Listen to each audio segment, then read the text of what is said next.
बिस्मिल्लाहिर्रहमानिर्रहीम। Dear students, आज जो टॉपिक हम पढ़ने जा रहे हैं वो है work done by a constant force. इस टॉपिक के कंटेंट्स हैं, एक तो work done by constant force और हम फिर इससे रिलेटेड कुछ क्वेश्चंस प्रैक्टिस करेंगे। Work done by constant force में सबसे पहले हम डिस्कस करते हैं कॉन्सेप्ट ऑफ फोर्स को।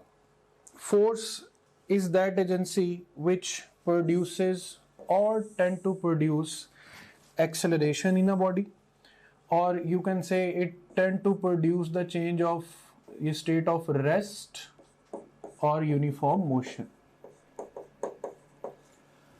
फोर्स की दो मेजर टाइप्स हैं, अ constant force and a variable force.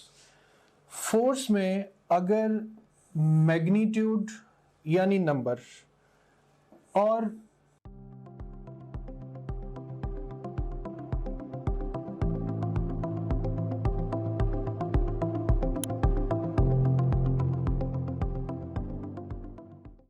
Direction ये दोनों चीजें कांस्टेंट रहें तो ऐसी फोर्स को हम नाम देते हैं कांस्टेंट फोर्स का। जैसे 20 न्यूटन, ये एक नंबर है, इस नंबर में कोई चेंजिंग नहीं आ रही, और अगर ये फोर्स लेस से इन द डायरेक्शन ऑफ ईस्ट लग रही है तो 20 न्यूटन ईस्ट ये कंसीडर होगी एक कांस्टेंट फोर्स।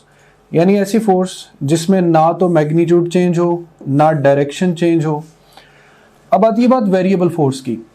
मैग्नीट्यूड या डायरेक्शन में से कोई एक चीज भी चेंज होती रहे या मुसलसल नंबर वैल्यू चेंज होती रहे, ये 20 से 30 हो जाए, 30 से 40, या फोर्स डायरेक्शन को मुसलसल मुतवातर बदलती रहे, तो ऐसी फोर्स जिसमें दोनों में से कोई भी एक चीज मुसलसल चेंज हो, that force will be named as a variable force. So object पे अगर फोर्स लग रही है किसी सर्कुलर पाथ में तो हर पॉइंट पर जो डायरेक्शन ऑफ फोर्स है वो चेंज होती रहेगी।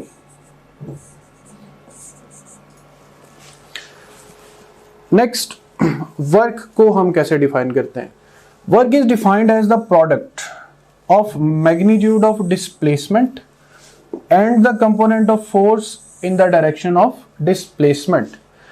जैसे ये एक डायग्राम आप देख रहे हैं, इस डायग्राम को फर्दर यहाँ पर इलस्ट्रेट की जाए तो एक ऑब्जेक्ट पर आप फोर्स एक्सर्ट करके उसे फॉरवर्ड डायरेक्शन में पुल कर रहे हैं, इस डायरेक्शन में ये डिस्प्लेस होगा, यहाँ पर एंगल बन रहा है थीटा, तो work will be defined as the component of force in the direction of displacement, और it can also be stated as the component of displacement in the direction of force, or you can say F cos theta, or you can write D cos theta. So work can simply be written as F D cos of theta. अब यहाँ से एक बात clear है कि work बहुत ज़्यादा depend करता है cos थीटा फैक्टर पे। cos की कुछ वैल्यूज़ यहाँ पे मैं मेंशन कर रहा हूँ, जैसे cos 0 degrees will lead to answer 1, cos 90 degree will be equal to 0, and cos 180 degree will be equal to -1. It means कि work can be positive, work can be 0 and work can be negative। तीन values हमें एक ही type के confirmation दे रही हैं कि cos 0 यानी parallel condition में जो वर्क है वो मैक्सिमम होगा, परपेंडिकुलर कंडीशन में वर्क 0 होगा, और एंटी पैरेलल कंडीशन में वर्क जो है वो नेगेटिव होगा। इसको फर्दर देखते हैं कि डिपेंडेंस ऑफ वर्क अब तीन चीज़ों पे आ रही है, फोर्स पे, डिस्प्लेसमेंट पे और एंगल पे।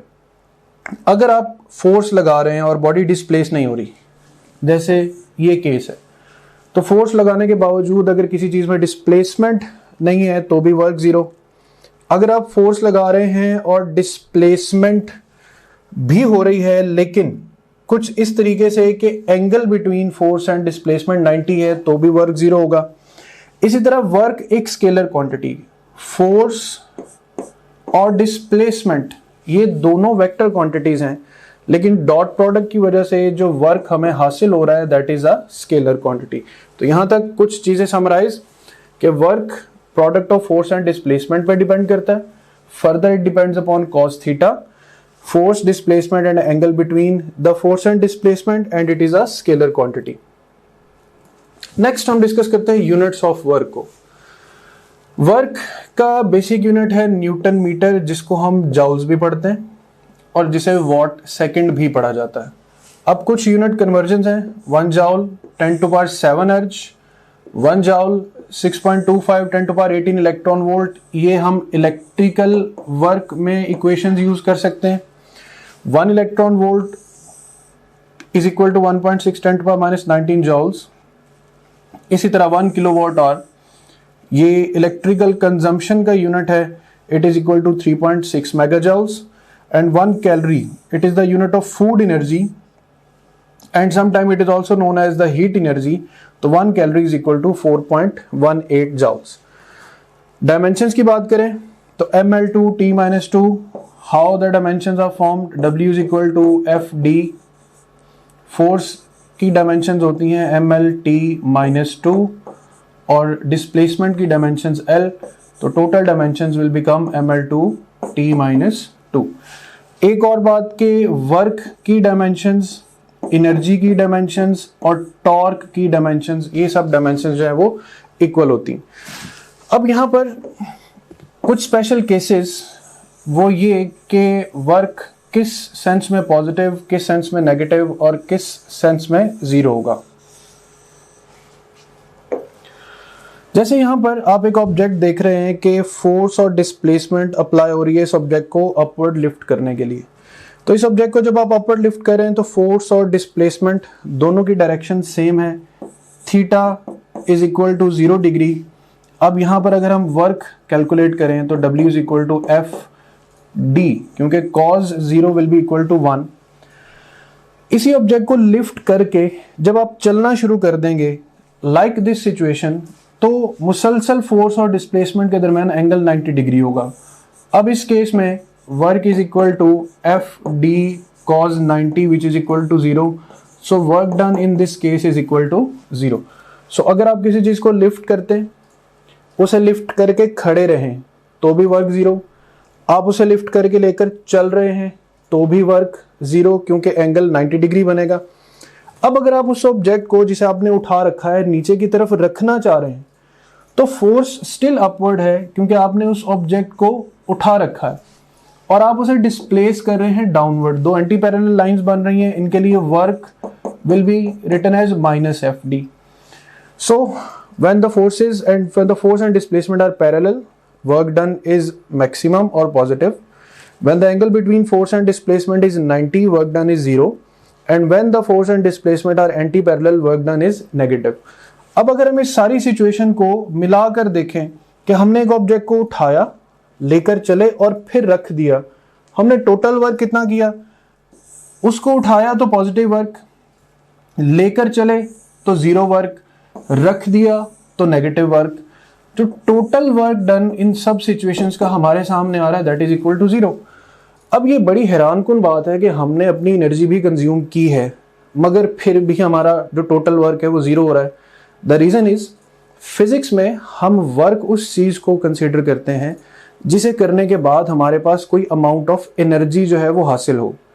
अब देखें कि जब आप ऑब्जेक्ट को लिफ्ट करेंगे तो आप उसे पोटेंशियल एनर्जी देंगे. इट मीन्स वर्क करने से एनर्जी गेन हुई. अब पोटेंशियल एनर्जी है ड्यू टू हाइट. अब इसी हाइट पर अगर आप ऑब्जेक्ट को लेकर मूव करते रहें तो उसकी हाइट चेंज नहीं हो रही, पोटेंशियल एनर्जी चेंज नहीं होगी. और अगर आप उसको दोबारा वापस प्लेस कर दें तो आपने उसी पोटेंशियल एनर्जी को दोबारा 0 कर दिया. सो आपने एक ऑब्जेक्ट को एनर्जी दी, कोई चेंज नहीं हुआ एनर्जी में और फिर एनर्जी को 0 कर दिया. That's why the total work done in this case will be equal to 0. इसके बाद हम डिस्कस करते हैं work done by graphical methods. Graphical method में हम वर्क फाइंड करने के लिए ये डिपेंड करता है कि आपको एक्स और वाई एक्सिस की कौन कौन सी क्वांटिटीज दी गई. जैसे फोर्स और डिस्टेंस या फोर्स डिस्प्लेसमेंट ग्राफ है तो उस पे हम प्रोडक्ट या work will be stated as the product of force and displacement. Similarly work can be calculated from a graph between power and time because W is equal to PT. Similarly, work can be calculated from a thermodynamic graph between pressure and volume like जैसे ही आप अपनी topgrade.bk की browser app में login होंगे, आपको ये हमारा home page नजर आएगा। इसमें ये पहला जो सेक्शन है ये आपके सब्जेक्ट से रिलेटेड मटेरियल का है। सेकंड सेक्शन जो एक्स्ट्रा सपोर्ट और गाइडेंस आपको रिक्वायर्ड है ये उसके हवाले से है। थर्ड जो सेक्शन है ये डिफरेंट की स्टैटिस्टिक्स एंड टॉपग्रेड की, जो कि आपका हमारे पे कॉन्फिडेंस इंक्रीज करेंगे। एंड लास्ट ऑफ ऑल ये एग्जेक्टिव समरी है आपकी ओवरऑल प्रिपरेशन की प्रोग्रेस के हवाले से। सो सबसे पहले सेक्शन को हम एक्सप्लोर करते हैं।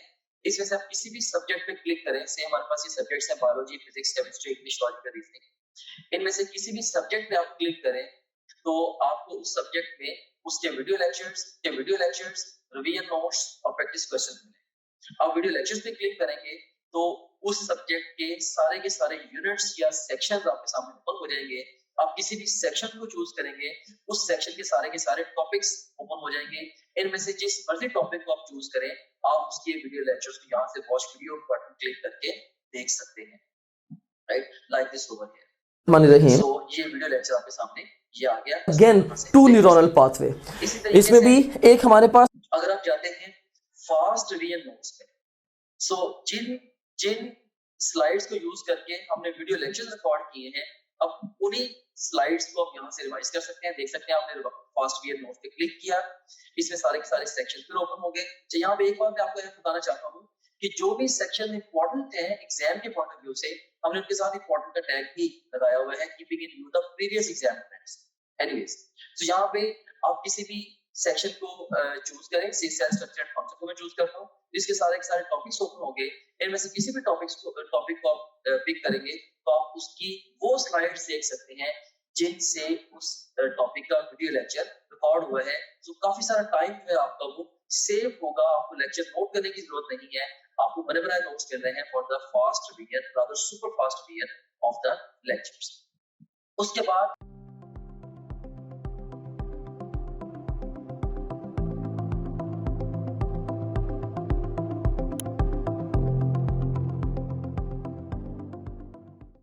P del V. So area of FD graph, area of power time graph, area of PV graph, ये तीनों चीजें जो हैं ये आपको वर्क प्रोवाइड करेंगी। तो अगर आप पॉजिटिव और नेगेटिव वर्क को ग्राफ पे रिप्रेजेंट करना चाहें तो ये जो पॉजिटिव वाई एक्सिस हैं ये पॉजिटिव वर्क की तरफ और नेगेटिव वाई एक्सिस जो हैं ये नेगेटिव वर्क की तरफ इंडिकेट करेंगे। लाइक आपका पॉजिटिव वर्क है तो graph upper side of the axis पे बनेगा, और अगर आपका नेगेटिव वर्क है तो graph opposite side of the axis पे बनेगा। अब जैसे अभी हमने पिछले स्लाइड पे वर्क देखा था कि अपवर्ड लिफ्ट में वर्क हुआ plus F D, so this is F, this one is D. Downward place करने में वर्क हुआ minus F D, so minus F into D. फिर हमने दोनों को एडअप किया तो answer was equal to 0। So remember the area above the axis is positive work, the area below the axis is negative work, so sum of the two areas will give you resultant of 0 work. Dear students, अब हम question practice करेंगे work done by a constant force के बारे में। So first question is this: a person holds a bucket of weight 60 Newton, he walks 1 meter along the horizontal path and then climbs a vertical distance of 5 meter. The total work done.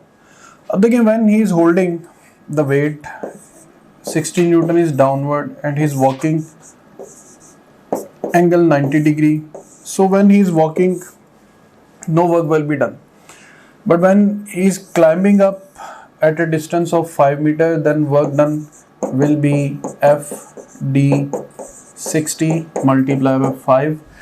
300 Newton meter will be the work done.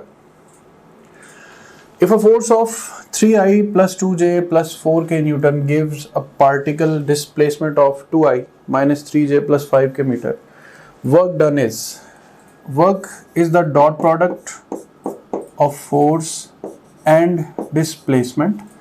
तो dot product of force and displacement में हम यहाँ पर जब इनको dot product से multiply करेंगे तो we will get the answer 20 joules.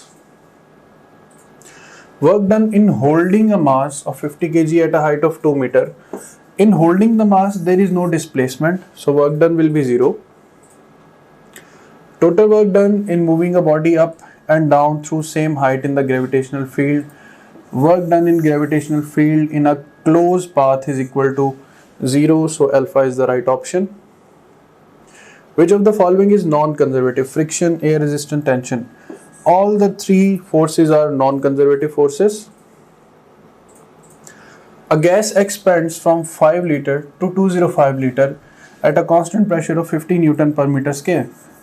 Work done in this case in the thermodynamic process is P del V.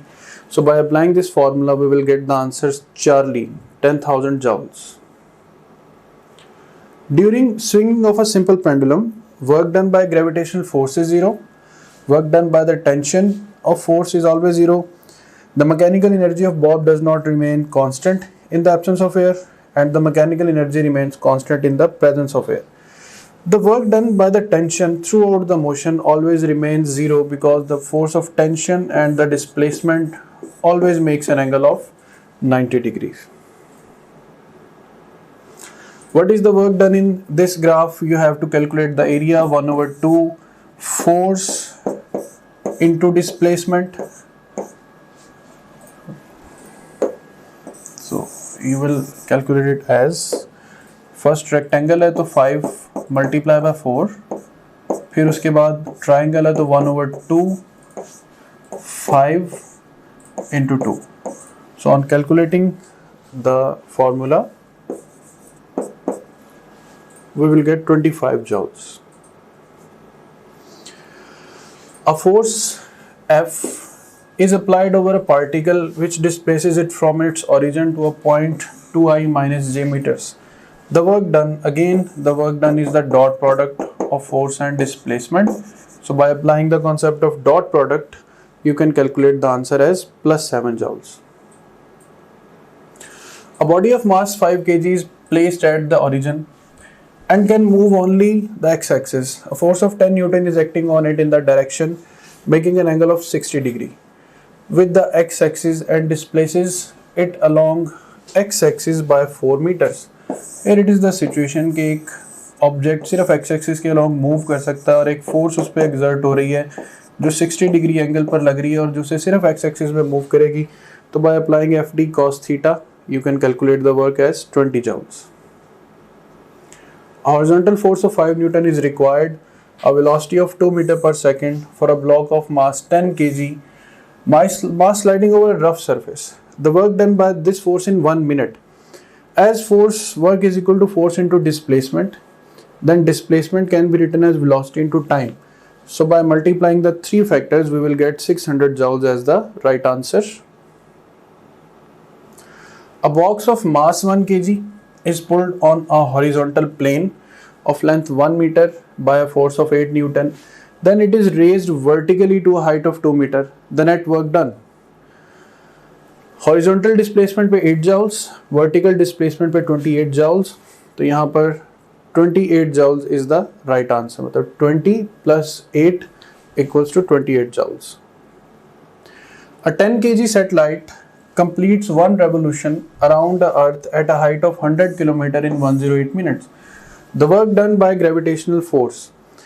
The revolution of satellite is under the action of centripetal force, and the work done by centripetal force always remains 0. The relationship between force and position is shown in the figure given.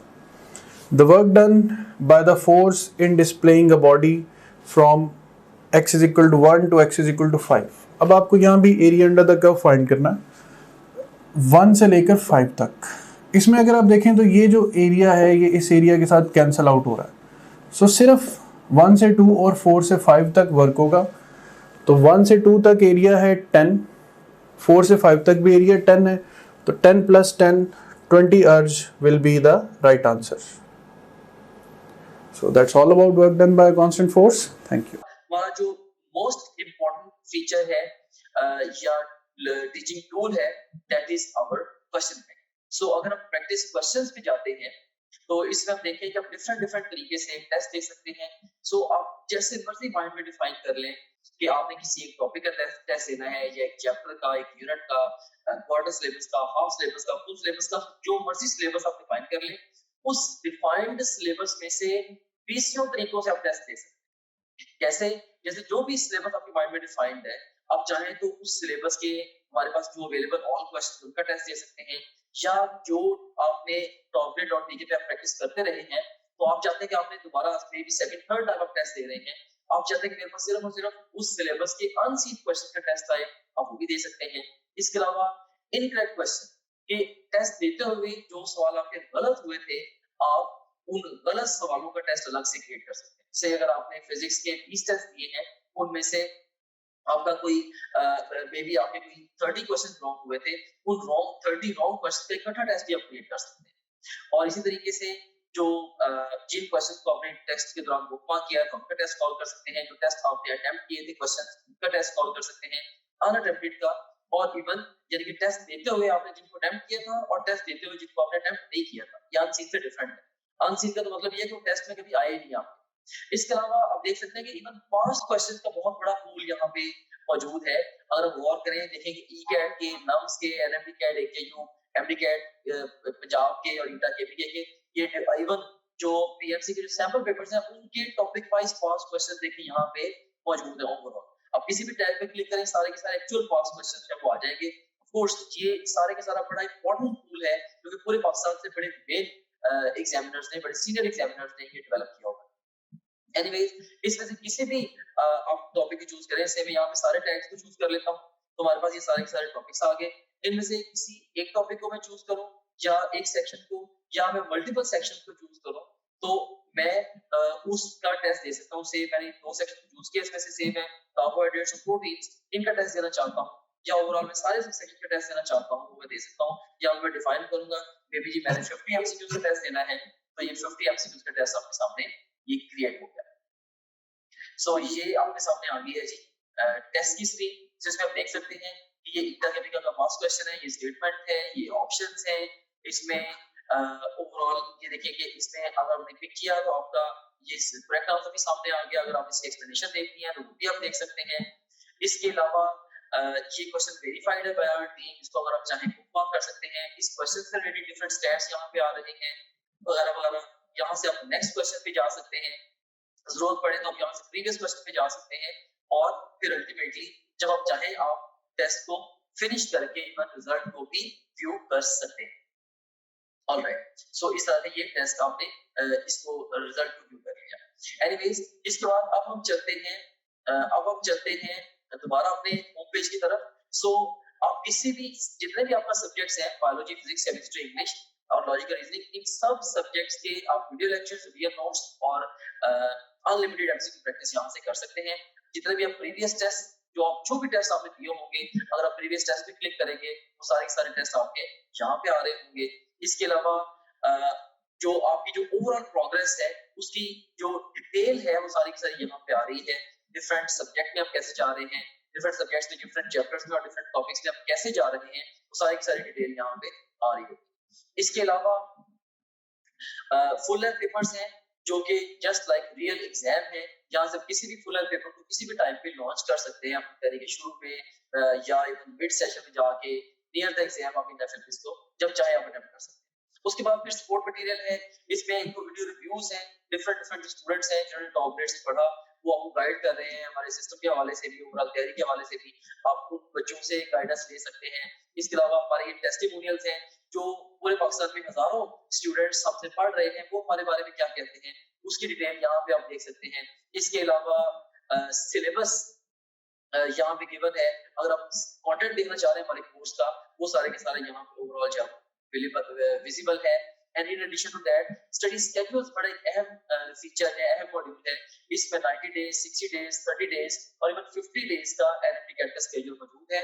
आप अपनी need के accordingly जिस मर्जी schedule को follow कर सकते हैं, depending upon कि आप टाइम फ्रेम में किस जगह पे खड़े हैं। जैसे अगर आप एग्जाम, आपका 1 महीने के बाद एग्जाम है, ऑफ कोर्स आप 30 डेज वाला प्लान फॉलो करेंगे। अगर आपके एग्जाम में 2 हफ्ते रहते हैं तो आप 15 दिन वाला प्लान फॉलो करेंगे, एंड सो ऑन। सो इसमें हमने आपको ये बताया है, स्केड्यूल्स के अंदर ये गाइड किया है कि आपने गिवन टाइम को बेस्ट यूटिलाइज कैसे करना है। फिर इसके अलावा डाउनलोड्स का सेगमेंट है, जो भी डिफरेंट इंपॉर्टेंट कंटेंट है आपसे रिलेटेड, वो सारे के सारा आपको डाउनलोड्स में मिल जाता है।